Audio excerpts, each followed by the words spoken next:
ഇത് ആധുനിക ബീഹാറിൻ്റെ ജീവിതത്തിലെ വളരെ അസാധാരണമായ ഒരാഴ്ചയാണ്. 35 വർഷത്തിനിടയിൽ ആദ്യമായി JPയുടെ 3 പ്രധാന ശിഷ്യന്മാർ മിസ്റ്റർ പാസ്വാൻ, ശരത് പ്രസാദ് യാദവ്, നിതീഷ് കുമാർ എന്നിവർ ബീഹാറിലെ സജീവ രാഷ്ട്രീയത്തിൽ നിന്ന് പുറത്താണ്. തീർച്ചയായും ലാലുവിൻ്റെ ഭാഗമായ റാബ്രി, പിന്നെ നിതീഷ് കുമാർ എന്നിവർ ചേർന്ന് 35 വർഷത്തോളം സംസ്ഥാനം ഭരിച്ചു എന്നത് ശരിയാണ്. അപ്പോൾ ഇനി മിസ്റ്ററിൻ്റെ വിടവാങ്ങലിൽ എന്ത് സംഭവിക്കുമെന്ന് നോക്കാം. നിതീഷ് കുമാർ രാജ്യസഭയിലേക്കും ഏറ്റവും മികച്ച സാഹചര്യത്തിൽ അദ്ദേഹത്തിൻ്റെ മകൻ ബീഹാർ അസംബ്ലിയിലേക്കോ ലെജിസ്ലേറ്റീവ് കൗൺസിലിലേക്കോ പ്രവേശിക്കുന്നതും. എന്താണ് സംഭവിക്കാൻ പോകുന്നത്? അപ്പോൾ വെബ്സർ താങ്കൾ പറഞ്ഞതുപോലെ തീർച്ചയായും 35 വർഷത്തോളം ബീഹാറിൻ്റെ അധികാരത്തിൻ്റെ നിയന്ത്രണം ആദ്യം ലാലു യാദവിനും റാബ്രി ദേവിക്കും പിന്നീട് ഏകദേശം 20 വർഷത്തിലധികമായി നിതീഷ് കുമാറിൻ്റെ പക്കലുമായിരുന്നു. അപ്പോൾ നിതീഷ് കുമാർ ഇപ്പോൾ BJPയുടെ സമ്മർദ്ദം മൂലം രാജ്യസഭയിലേക്ക് പോകുന്നു. അതായത് അദ്ദേഹം രാജ്യസഭയിലേക്ക് പോകുകയല്ല, മുഖ്യമന്ത്രി പദവിയിൽ നിന്ന് രാജിവെക്കണമെന്ന് അദ്ദേഹത്തോട് പറഞ്ഞു. അതിനായി ഒരു എക്സിറ്റ് പ്ലാനിൻ്റെ ഭാഗമായി നിതീഷ് കുമാർ ആദ്യം രാജ്യസഭയിലേക്ക് നാമനിർദ്ദേശ പത്രിക നൽകി. ഇന്നലെ അദ്ദേഹം തിരഞ്ഞെടുക്കപ്പെട്ടു. ഇനി അടുത്ത 14 ദിവസത്തിനുള്ളിലെ ടൈം ലൈൻ പ്രകാരം 14 ദിവസത്തിനുള്ളിൽ അദ്ദേഹം ബീഹാർ നിയമനിർമ്മാണ കൗൺസിലിലെ അംഗത്വം രാജിവെക്കുന്നത് നമുക്ക് കാണാം. ഏപ്രിൽ 9 മുൻപ് രാജ്യസഭാംഗമായി സത്യപ്രതിജ്ഞ ചെയ്യാത്തതുകൊണ്ട് അദ്ദേഹം ഏപ്രിൽ 7-നും 9-10-നും ഇടയിൽ മുഖ്യമന്ത്രി സ്ഥാനം രാജിവെക്കും. അടുത്ത മാസം 4-5 സംസ്ഥാനങ്ങളിൽ തിരഞ്ഞെടുപ്പ് നടക്കാനുമുണ്ട്.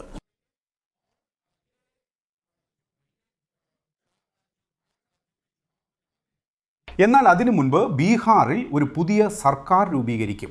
ഈ സർക്കാരിൻ്റെ രൂപീകരണം സ്വാതന്ത്ര്യത്തിന് ശേഷം ആദ്യമായി BJPയുടെ ഒരു MLAയോ BJPയുടെ ഒരു നേതാവോ ബീഹാറിലെ മുഖ്യമന്ത്രി കസേരയിലിരിക്കും. പ്രൊഫസർ, BJP ഒരുപാട് വർഷങ്ങളായി ഇതിനായി പ്രവർത്തിച്ചുകൊണ്ടിരിക്കുകയാണ്. ആദ്യം വളരെ ചെറിയൊരു പങ്കാളിയായി, പിന്നെ വലുതായി, പിന്നെയും വലുതായി, ഒടുവിൽ ജനതാദൾ യുണൈറ്റഡിനെ മുഖ്യമന്ത്രി സ്ഥാനത്തു നിന്ന് പുറത്താക്കി. ഇപ്പോൾ ബീഹാറിലെ ജനതാദൾ യുണൈറ്റഡിന് എന്ത് സംഭവിക്കുന്നു? സർ, ആദ്യം നിങ്ങൾ മനസ്സിലാക്കേണ്ടത് ബീഹാറിൽ മുഖ്യമന്ത്രിയാകാൻ BJPക്ക് ഇപ്പോഴും യാതൊരു ജനവിധിയും ലഭിച്ചിട്ടില്ല എന്നതാണ്. 2015-ൽ നിതീഷും ലാലു യാദവും ഒരുമിച്ചായിരുന്നപ്പോൾ പ്രധാനമന്ത്രി നരേന്ദ്രമോദിയും അന്നത്തെ BJP അധ്യക്ഷൻ അമിത് ഷായും ശക്തമായി ശ്രമിച്ചിരുന്നു എന്ന് നിങ്ങൾക്കും അറിയാം. എന്നാൽ ബീഹാറിൽ 3 പാർട്ടികൾക്ക് ഇരട്ട അക്ക വോട്ട് വിഹിതം ഉണ്ടെന്ന കാര്യം അവർക്ക് മനസ്സിലായി. ഈ ഇരട്ട അക്ക വോട്ട് വിഹിതമുള്ള പാർട്ടികളിൽ ഏതെങ്കിലും 2 പാർട്ടികൾ ഒന്നിക്കുമ്പോഴെല്ലാം മൂന്നാമത്തേത് പരാജയപ്പെടുന്നു. 2025-ൽ RJDയുടെ കനത്ത പരാജയം നിങ്ങൾ കണ്ടതുപോലെ. അതുകൊണ്ട് ബീഹാറിൽ അധികാരം നേരിട്ട് നേടാൻ കഴിയില്ലെന്ന് അവർ കരുതുന്നു. അതിന് നിതീഷ് കുമാറിൻ്റെ ജനതാദൾ യുണൈറ്റഡിനെ കൂടെ നിർത്തേണ്ടി വരും. തീർച്ചയായും വരും ദിവസങ്ങളിൽ ഇത് അവരുടെ ശ്രമമായിരിക്കും. ഇന്നും ബീഹാർ നിയമസഭയിലെ കണക്കുകൾ വെച്ച് തങ്ങൾക്ക് തനിച്ചും സർക്കാർ രൂപീകരിക്കാൻ കഴിയുമെന്ന് അവർക്കറിയാം. ചിരാഗ് പാസ്വാൻ, ഉപേന്ദ്ര കുശ്വാഹ, ജിതൻ റാം മാഞ്ചി എന്നിവർ കൂടെയുണ്ടെങ്കിൽ അവരുടെ കയ്യിൽ 117-ന്റെ സംഖ്യയുണ്ട്. ഭൂരിപക്ഷത്തിനാവശ്യമായ സംഖ്യ 122 ആണ്. എന്നാൽ യഥാർത്ഥത്തിൽ അവരുടെ കണ്ണ് മുഖ്യമന്ത്രിയുടെ കസേരയിലോ കിരീടത്തിലോ മാത്രമല്ല. നിതീഷ് കുമാർ മുഖ്യമന്ത്രി കസേരയിൽ നിന്ന് ഒരിക്കൽ മാറിയാൽ ജനതാദൾ യുണൈറ്റഡിൻ്റെ തകർച്ച ആരംഭിക്കുമെന്ന് അവർക്കറിയാം. അദ്ദേഹത്തിൻ്റെ മകൻ നിശാന്ത് കുമാറിനെ രാഷ്ട്രീയത്തിൽ ഉൾപ്പെടുത്തിയിട്ടുണ്ടെങ്കിലും പുതിയ മന്ത്രിസഭ രൂപീകരിക്കുമ്പോൾ അദ്ദേഹത്തിന് ഉപമുഖ്യമന്ത്രി സ്ഥാനമോ മറ്റേതെങ്കിലും പദവിയോ നൽകിയേക്കാം. എന്നാൽ ഇതൊക്കെയാണെങ്കിലും BJPയുടെ യഥാർത്ഥ കണ്ണ് ജനതാദൾ യുണൈറ്റഡിൻ്റെ വോട്ട് ബാങ്കിലാണ്. എന്നാൽ ഈ വോട്ട് ബാങ്ക്, അതായത് അതിപിന്നാക്ക, യാദവിതര, പിന്നാക്ക, മഹാദളിത് വിഭാഗങ്ങൾ, അതിൽ പാസ്വാൻ ഇതര ദളിത് ജാതികളുടെ ഒരു കൂട്ടമുണ്ട്. അതുകൊണ്ട് അവർക്കറിയാം നിതീഷ് കുമാർ സ്ഥാനം ഒഴിയുമ്പോൾ അതുമൂലം ജനങ്ങളിൽ വലിയ തോതിലുള്ള ഒരുതരം ദുഃഖമുണ്ടാകുമെന്ന്. ജനങ്ങൾക്കിടയിൽ രോഷമുണ്ട്. അതിനാൽ ഒരു തിരിച്ചടി നേരിടാൻ അവർ ആഗ്രഹിക്കുന്നില്ല. അതുകൊണ്ട് ഈ മാറ്റം കഴിയുന്നത്ര സുഗമമാക്കാനാണ് അവരുടെ ശ്രമം. രാജ്യസഭയിലേക്ക് പോകുന്നതായാലും മുഖ്യമന്ത്രി സ്ഥാനം രാജിവെക്കുന്നതായാലും എല്ലാ തീരുമാനങ്ങളും മുഖ്യമന്ത്രി നിതീഷ് കുമാറിൻ്റേത് അല്ലെങ്കിൽ നിതീഷ് കുമാറിൻ്റെ സ്വന്തം തീരുമാനമാണെന്ന് കാണിക്കാൻ അവർ ശ്രമിക്കും. എന്നാൽ എല്ലാവർക്കും അറിയാം, ഇതിനുശേഷം ജനതാദൾ യുണൈറ്റഡിൻ്റെ ബീഹാർ രാഷ്ട്രീയത്തിലെ അധ്യായം ഒരു തരത്തിൽ അവസാനിച്ചുവെന്ന് പറയാം. അദ്ദേഹത്തിൻ്റെ മകൻ നിശാന്ത് കുമാർ വന്നാലും നിതീഷ് കുമാറിലുള്ള പ്രത്യേകത, അതായത് ലാലു യാദവിലുണ്ടായിരുന്ന ആ പ്രത്യേകത തേജസ്വിയിലില്ലെന്ന് എല്ലാവർക്കും അറിയാം. രാംവിലാസ് പാസ്വാന്റെ ആശയങ്ങളെ ചിരാഗ് പാസ്വാൻ ഇഷ്ടപ്പെടുന്നു. അതുപോലെ നിശാന്ത് നിതീഷിന് മുന്നിൽ ഒരിടത്തും പിടിച്ചു നിൽക്കില്ല. അതുകൊണ്ട് വരും ദിവസങ്ങളിൽ നിതീഷിൻ്റെ പ്രധാന വോട്ടർമാർ നിശാന്തിനൊപ്പം ചേരുകയോ തുടരുകയോ ചെയ്താലും. എന്നാൽ അവർക്കും BJPക്കും അറിയാം, കുറഞ്ഞത് കുറച്ച് വർഷത്തേക്ക് JDUവിനൊപ്പം നിൽക്കേണ്ടി വരുമെന്നും ആ ജാതികളെ കൂടെ നിർത്താനും അവരെ തങ്ങളുടെ ഭാഗത്തേക്ക് ചേർക്കാനുമായിരിക്കും അവരുടെ ശ്രമമെന്നും. അതുകൊണ്ടാണ് ഞാൻ നിങ്ങളോട് പറയുന്നത്, അവർ നിതീഷിനെ ഒഴിവാക്കിയല്ല, മറിച്ച് നിതീഷിനെ കൂടെ നിർത്തിയാണ് സർക്കാർ രൂപീകരിക്കുന്നത്. ഓരോ തവണയും അദ്ദേഹം സമ്മർദ്ദത്തിന് വഴങ്ങി തീരുമാനമെടുക്കുകയല്ല, മറിച്ച് അത് അദ്ദേഹത്തിൻ്റെ സ്വന്തം ഇഷ്ടപ്രകാരമുള്ള, അതായത് അദ്ദേഹത്തിൻ്റെ സ്വന്തം തീരുമാനമാണെന്ന് കാണിക്കാനാണ് ശ്രമം. ഇതൊരു കളിയാണ്. BJPക്ക് വൈകി ജയിക്കാനാണ് താല്പര്യമെന്ന് കാണേണ്ടതുണ്ട്.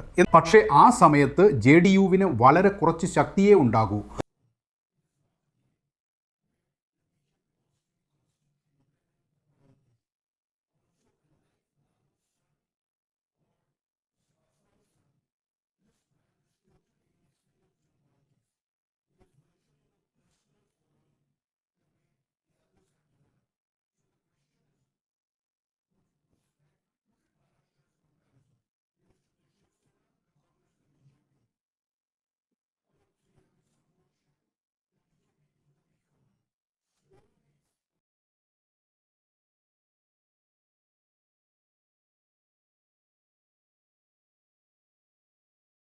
അവരിത് ചെയ്യുകയാണെങ്കിൽ JDU ഒരു വളരെ ചെറിയ ശക്തിയായി മാറുന്നത് വരെ JDUവിന് വളരെ കുറഞ്ഞ ശക്തി മാത്രമേ ഉണ്ടാകൂ.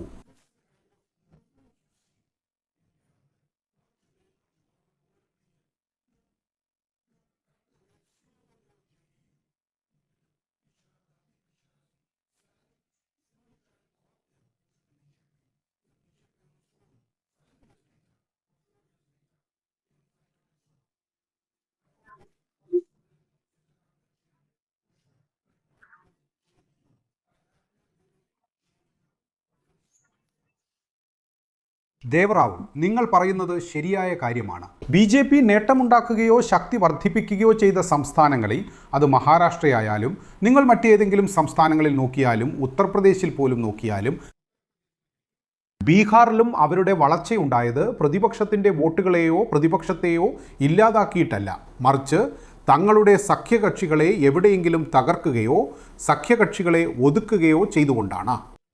നിങ്ങളിപ്പോൾ കണ്ടിട്ടുണ്ടാകും, കഴിഞ്ഞയാഴ്ച അമിത് ഷാ പഞ്ചാബിൽ പോയിരുന്നു. ഇനി അദ്ദേഹം സഖ്യരാഷ്ട്രീയം ചെയ്യില്ലെന്ന് പറഞ്ഞു. അതായത് അകാലിദളുമായി അവർക്ക് ധാരണയുണ്ടാവില്ല. ഇനി അവർ തനിച്ച് മത്സരിക്കും. അതുകൊണ്ട് BJP എവിടെയൊക്കെ ഉയരുന്നുവോ അവിടെയെല്ലാം അവരുടെ സഖ്യകക്ഷികൾക്ക് പതനമുണ്ടാകുന്നത് കാണാം. ബീഹാറിലും കൃത്യമായി അതുതന്നെ സംഭവിക്കും. കാരണം ബീഹാറിലെ നിതീഷ് കുമാറിന് ചുറ്റുമുള്ള നേതാക്കൾക്ക് നിതീഷിന് ശേഷമുള്ള രാഷ്ട്രീയത്തെക്കുറിച്ച് ഇപ്പോഴേ ചിന്തിക്കണമെന്നും അതിലവർക്ക് BJPയാണ് ഏറ്റവും സുരക്ഷിതമായ താവളമെന്നും തോന്നുന്നുണ്ട്.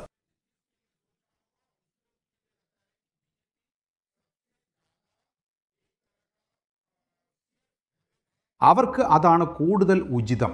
അതുകൊണ്ട് തന്നെയാണ് എല്ലാവരും ഇപ്പോഴേ BJPയുടെ ഈണത്തിനൊപ്പം പാടുന്നത്. ഞാൻ നിങ്ങളോടൊരു കാര്യം പറയാം. ബീഹാറിലെ ജനതാദൾ യുണൈറ്റഡിൻ്റെ ഒരുപാട് MLAമാർ, പ്രത്യേകിച്ച് അവിടുത്തെ അംഗമേഖലയിലെ MLAമാർ നിതീഷ് ജി മാറുകയാണ് എന്ന് പറഞ്ഞു. ശരി, ഞങ്ങൾക്ക് സമ്മതമാണ്. അദ്ദേഹത്തിൻ്റെ ആരോഗ്യം അദ്ദേഹത്തെ തുണയ്ക്കുന്നില്ല. പക്ഷേ അദ്ദേഹത്തിന് പകരം നിശാന്തിനെ മുഖ്യമന്ത്രിയാക്കണം, പോകണം. കാരണം ജനവിധി നിതീഷ് കുമാറിൻ്റെ പേരിലായിരുന്നു. അപ്പോൾ അവരുടെ പാർട്ടിയിലെ സീനിയർ നേതാക്കൾ ഒരുപാട് MLAമാരെ ഫോൺ ചെയ്തു പറഞ്ഞു, നിങ്ങൾ ഇതിൽ ഇടപെടരുത്, ഇതെല്ലാം സെറ്റിൽഡാണ്. അടുത്ത മുഖ്യമന്ത്രി BJPയിൽ നിന്നായിരിക്കും. ഇപ്പോൾ BJPയുമായി ഒരു പുതിയ വിവാദമുണ്ടാക്കാനുള്ള അവസ്ഥയിലല്ല ഞങ്ങൾ. അതുകൊണ്ട് BJPയുമായി സ്വരത്തിൽ സ്വരം ചേർത്ത് പോകേണ്ടി വരും. അപ്പോൾ ഇതിൽ നിന്നും നിങ്ങൾക്ക് മനസ്സിലാക്കാം, എവിടെയൊക്കെയോ JDU നേതാക്കൾ പോലും ഇപ്പോഴേ കണക്ക് കൂട്ടുന്നുണ്ട്. അവരുടെ ബേസ് എന്താണോ അത് ഇന്നോ നാളെയോ വൈകിയോ നേരത്തെയോ വരുന്ന കുറച്ച് വർഷങ്ങൾക്കുള്ളിൽ BJP അത് കോഓപ്റ്റ് ചെയ്യുമെന്ന്. അപ്പോൾ പഞ്ചാബിൽ എന്ന പോലെ, മഹാരാഷ്ട്രയിൽ എന്ന പോലെ, ബീഹാറിൽ എന്ന പോലെ BJPക്ക് ദീർഘകാലത്തേക്ക് കളിക്കുന്നതിൽ വളരെ നല്ല പേരുണ്ട്. അവർ നാളത്തെ അധികാരത്തിന് വേണ്ടിയല്ല ഇതിലുള്ളത്, മറിച്ച് ഒരു നിശ്ചിത കാലയളവിലേക്ക് അധികാരത്തിലിരിക്കാനും തുടർന്ന് അധികാരത്തിൽ തുടരാനുമാണ്. അതാണ് നമ്മൾ ബീഹാറിൽ കാണുന്നത്. അപ്പോൾ മുന്നണിയിൽ എന്തുണ്ടായേക്കാമെന്നാണ് നിങ്ങൾ കരുതുന്നത്? BJPക്ക് കൂടുതൽ അധികാരം ലഭിക്കുകയും JDUവിൽ നിന്ന് ആളുകൾ BJPയിലേക്ക് വരികയും ചെയ്യുമ്പോൾ BJPയുടെ സഖ്യകക്ഷികൾ എങ്ങനെ പ്രതികരിക്കാനാണ് സാധ്യത? വിട്ടുപോയ JDU അംഗങ്ങൾ എങ്ങനെ പ്രതികരിക്കാനാണ് പോകുന്നത്? ബീഹാർ രാഷ്ട്രീയത്തിൽ എന്തെങ്കിലും പുനഃക്രമീകരണത്തിന് സാധ്യതയുണ്ടോ? നോക്കൂ, ഈ പുനഃക്രമീകരണം ബീഹാർ രാഷ്ട്രീയത്തിൽ നടക്കും. ഇതാണ് ബീഹാർ രാഷ്ട്രീയത്തിൻ്റെ സത്യാവസ്ഥ. ഓരോ സഖ്യകക്ഷിയുടെയും ഗതികേടായിരിക്കും അത്, പ്രത്യേകിച്ചും നിതീഷ് കുമാർ ഒതുക്കപ്പെടുമ്പോൾ. അതായത് നിതീഷ് കുമാറിൻ്റെ രാഷ്ട്രീയത്തിന് ഇനി അവസാനമാകാൻ പോകുന്നു. നിതീഷ് കുമാറിനെ ഇനി നിങ്ങൾ കൂടുതൽ പോസ്റ്ററുകളിൽ കാണും, അദ്ദേഹത്തിൻ്റെ കൂടുതൽ വീഡിയോകൾ കാണും, കൂടുതൽ പ്രസംഗങ്ങൾ കാണും. നിതീഷ് കുമാറിൻ്റെ സജീവ രാഷ്ട്രീയത്തിൽ ഒരു തരത്തിൽ പറഞ്ഞാൽ അദ്ദേഹത്തിൻ്റെ ബിഗിനിങ് ഓഫ് ദ എൻഡ് ഇപ്പോൾ ആരംഭിച്ചിരിക്കുന്നു.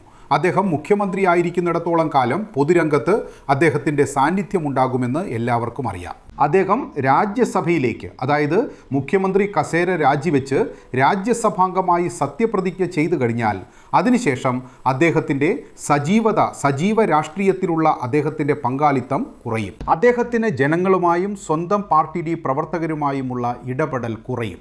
ഏറെക്കുറെ വരും ദിവസങ്ങളിൽ ജനതാദൾ യുണൈറ്റഡിനെ നിയന്ത്രിക്കുന്നത് BJP ആയിരിക്കുമെന്ന് നിങ്ങൾക്ക് ഉറപ്പിക്കാം. BJP ആഗ്രഹിക്കുന്നത് പോലെ, അവരാഗ്രഹിക്കുന്ന രീതിയിലായിരിക്കും ജനതാദൾ യു വരും ദിവസങ്ങളിൽ പ്രവർത്തിക്കുക. അപ്പോൾ ഒരു 5 വർഷം കഴിഞ്ഞ് അടുത്ത തെരഞ്ഞെടുപ്പ് വരുമ്പോൾ JDU ഒരു ഗൗരവമുള്ള കളിക്കാരനായി BJDയിൽ നിലനിൽക്കുമെന്ന് നിങ്ങൾ കരുതുന്നുണ്ടോ? നോക്കൂ, തീർച്ചയായും വരുന്ന കുറച്ച് വർഷങ്ങളിൽ ജനതാദൾ യുണൈറ്റഡിൻ്റെ വോട്ടർമാർ, അണികൾ കുറഞ്ഞത് കുറച്ചു കാലമെങ്കിലും നിശാന്തിനൊപ്പം നിന്ന് അദ്ദേഹം രാഷ്ട്രീയത്തിൽ എങ്ങനെ രൂപപ്പെടുന്നു എന്ന് നോക്കും. കാരണം നിശാന്തും യാദൃശ്ചികമായി വന്നൊരാളാണ്, സാഹചര്യങ്ങളുടെ നേതാവാണ്. രൂപപ്പെട്ട സാഹചര്യങ്ങൾ കാരണം അദ്ദേഹത്തിന് രാഷ്ട്രീയത്തിൽ വരേണ്ടി വന്നു. തേജസ്വി യാദവിനെയും ചിരാഗ് പാസ്വാനെയും അവരുടെ അച്ഛന്മാരാണ് വളർത്തിക്കൊണ്ടുവന്നത്. നിശാന്തിന് ആ ആഡംബരം ലഭിച്ചില്ല. നിതീഷ് കുമാർ സജീവമായിരുന്ന കാലത്തോളം അദ്ദേഹം അവനെ എങ്ങനെയെങ്കിലും രാഷ്ട്രീയത്തിൽ നിന്ന് കാതങ്ങൾ അകലെ നിർത്തിയിരുന്നു. അതിനാൽ വരുന്ന ഏതാനും വർഷങ്ങളിൽ ജനതാദൾ യുണൈറ്റഡിന് അതൊരു വെല്ലുവിളിയായിരിക്കും. എന്നാൽ BJP എത്രത്തോളം ആക്രമണാത്മകമായ രാഷ്ട്രീയമാണ് കളിക്കുന്നത്, അത്തരമൊരു സാഹചര്യത്തിൽ JDUവിന് അതിജീവിക്കുക എന്നത് വളരെ ബുദ്ധിമുട്ടായിരിക്കും. കൂടാതെ താൻ അല്പം ദുർബലനാവുകയാണെന്ന് കണ്ടപ്പോൾ മുഖ്യമന്ത്രി സ്ഥാനം സ്വന്തം പാർട്ടിയിൽ നിലനിർത്താൻ ആഗ്രഹിച്ചിരുന്നെങ്കിൽ ഒരു പിൻഗാമിയെ കൊണ്ടുവരേണ്ടത് നിതീഷ് കുമാറിൻ്റെ കടമയായിരുന്നില്ലേ?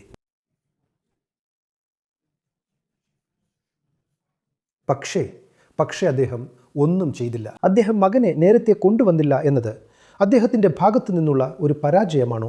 നോക്കൂ, തീർച്ചയായും ഇത് അദ്ദേഹത്തിൻ്റെ വളരെ വലിയ ഒരു പരാജയമായിരുന്നു. എന്നാൽ നിതീഷ് കുമാർ ചില കാര്യങ്ങളിൽ വളരെ പിടിവാശിയുള്ള ഒരാളായിട്ടാണ് കണക്കാക്കപ്പെടുന്നത്. ഉദാഹരണത്തിന് അദ്ദേഹത്തിൻ്റെ കുടുംബത്തിൽ നിന്ന് ആരും രാഷ്ട്രീയത്തിലേക്ക് വരരുത് എന്നത്. ഇന്നും നിശാന്ത് കുമാർ വരുമ്പോൾ അദ്ദേഹത്തെ രാഷ്ട്രീയത്തിലേക്ക് കൊണ്ടുവരുന്നത് അദ്ദേഹത്തിൻ്റെ ഒരു നിർബന്ധിതാവസ്ഥയാണ്. കാരണം അദ്ദേഹത്തിന് അറിയാം, നിശാന്തിനെ കൊണ്ടുവന്നില്ലെങ്കിൽ മറ്റേതെങ്കിലും നേതാവിന് പാർട്ടിയുടെ ചുമതല നൽകിയാൽ പാർട്ടിയുടെ കേഡർ, അതായത് റാങ്ക് ആൻഡ് ഫൈറ്റ്, അത് അംഗീകരിക്കില്ല എന്ന്. അപ്പോൾ ഈ ചിന്ത നേരത്തെ വന്നില്ലേ? ഇതേ ചിന്ത 3 വർഷം മുൻപ് വന്നില്ലേ? നിങ്ങൾക്കറിയാമോ, അവസാന ദിവസം അവസാനമായി വന്നു.